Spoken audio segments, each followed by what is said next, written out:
ঘড়িতে এখন 4:10। এই ঘড়িতে 4:20 মতন বাজে, কারণ কি এই ঘড়িটা আমি ফার্স্ট করে রেখেছি। আজকে থেকে মামামের স্কুল শুরু হলো। সেন্ট জেভিয়ার্সে আজকে প্রথম দিন, তাই টেনশনের চোটে সকাল সকাল উঠে পড়েছি। সকাল না, বাইরেটা থেকে বুঝতেই পারছেন এখন কিন্তু ব্যাঙ্গালোরে রাত্রি। এই ঘুম ঘুম চোখে কোনো রকমের বাসি কাজটা সেরেই কিন্তু রান্নাঘরে চলে এসেছি। হ্যালো এভরিওয়ান, আমি পিয়ালি আর আমার নতুন একটি ব্লগে আপনাদের সবাইকে ওয়েলকাম। কেমন আছেন আপনারা সবাই? আশা করছি আপনারা সবাই খুব ভালো আছেন, সুস্থ আছেন। আমিও কিন্তু বেশ ভালো আছি। আর যেহেতু মাম্মামের সেন্ট জেভিয়ার্সের প্রথম দিন, তাই টাইমটা ঠিক বুঝতে পারছি না, মানে কোন সময় উঠলে পরে ঠিক সময় মতন ওকে বাস স্টপে দাঁড় করিয়ে দিতে পারবো সেটা বুঝতে পারছিলাম না। তাই একটু আগে থেকেই উঠেছি। আজকের ওকে স্কুলে খাইয়ে পাঠাবো ফেনা ভাত।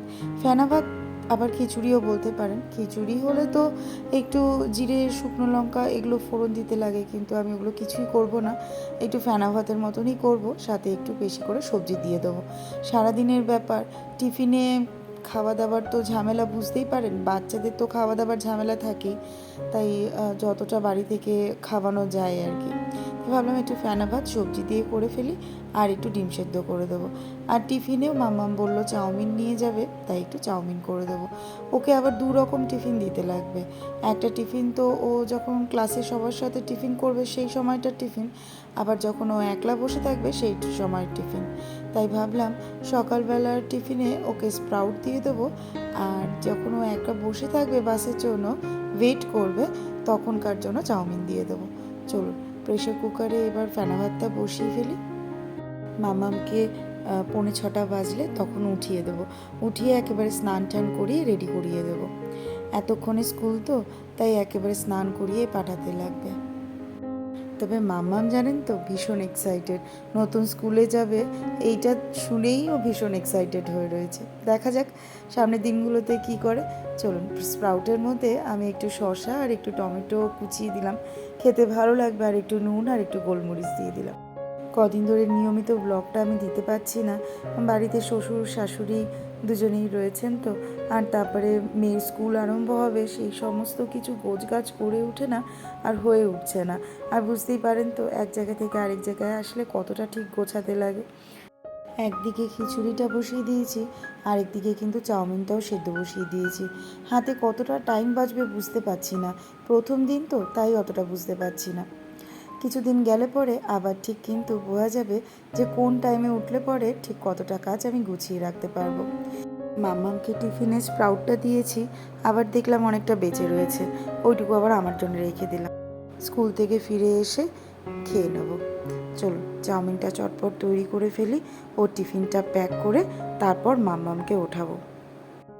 অনেক দিন পর জানেন তো এই 4টের সময় উঠলাম। আগে এডিটিং করার জন্য 4টেতে উঠতাম, কিন্তু এখন তো আর সেটা হয়ে ওঠে না। এখন মেয়ের স্কুলে যাওয়ার প্রস্তুতি করার জন্য 4টেয় উঠতে লাগে। আর এত ঘুম পাচ্ছে, অনেক দিন পর উঠলাম যেহেতু, চোখে এত ঘুম আসছে যে কি বলবো। এতদিন ধরে তো অভ্যাসটা নষ্ট হয়ে গেছে। কলকাতায় যাওয়ার পরে 4টেতে তো দূরে থাক, 7:30টার পরে ঘুম থেকে উঠেছি।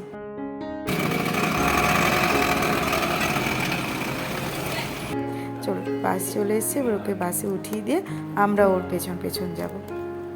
বাড়িতে এসে চা বসিয়ে দিয়েছে, আর অন্যদিকে সন্তুর মেথির জলটাও গরম করে দিচ্ছি। একটু বেশ টেনশন হচ্ছে জানেন তো, প্রথম দিন তো, মেয়েটাকে এত বড় স্কুলে পাঠালাম, আদেও মেয়েটা ম্যানেজ কিভাবে করবে সেটার জন্য একটু বেশি টেনশন হচ্ছে। টিচাররা কেমন হবে, তাদের ইন্টারাকশন স্টুডেন্টের সাথে কীরকম হবে সেটা ভেবেও একটু টেনশন হচ্ছে। যাই হোক, নতুন স্কুলে নতুন অনেক কিছুই ওকে করতে লাগবে। এই নিয়ে এত টেনশন করে তো কিছু হবে না, কিন্তু তবুও মায়ের মন তো, টেনশন যেন সবসময় ভেতরে লেগেই থাকে। সকালের টিফিন তো একেবারে চাউমিন করেই ফেলেছিলাম, মানে মামামের যখন টিফিনটা তৈরি করছিলাম সাথে আমাদের জন্য কিন্তু করে ফেলেছিলাম। আজ কিন্তু অনেক সকাল সকাল কাজকর্ম সব হয়ে যাচ্ছে। এত রাত্রিবেলা হয়ে উঠেছি যে কাজকর্ম কিন্তু অনেকটাই আমার এগিয়ে গেছে। ঘড়িতে এখনও এই 9:30 মতন বাজে, আমার কিন্তু রান্নাও অলমোস্ট কমপ্লিট, শুধু মাছের ঝোলটা করলেই হবে। এদিকে ভাবলাম বিছানাটা গুছিয়ে রেখে দিয়ে যাই, তারপরে গিয়ে মাছের ঝোলটা করে ফেলবো। মামামের স্কুলে গিয়ে জানেন তো টেনশনে পড়ে গেছিলাম। কেন জানেন? আমরা তো ওর বাসটাকে ফলো করতে করতেই স্কুলে গেছিলাম।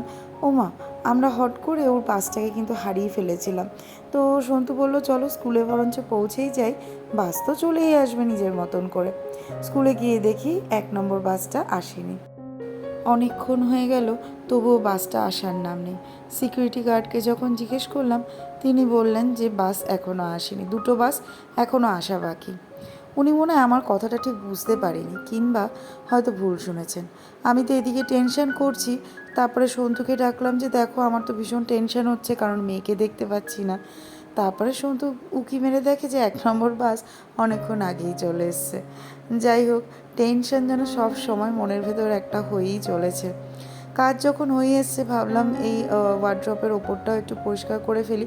পরিষ্কারই ছিল, কারণ নতুন করেই গুছিয়ে রেখেছিলাম। তো এই গাছ দুটো যেহেতু আমি নতুন কিনেছি, তো ভাবলাম এগুলো একটু মুছে নিই। অল্প ধুলো থাকতে থাকতে পরিষ্কার করে নেওয়াটাই ভালো।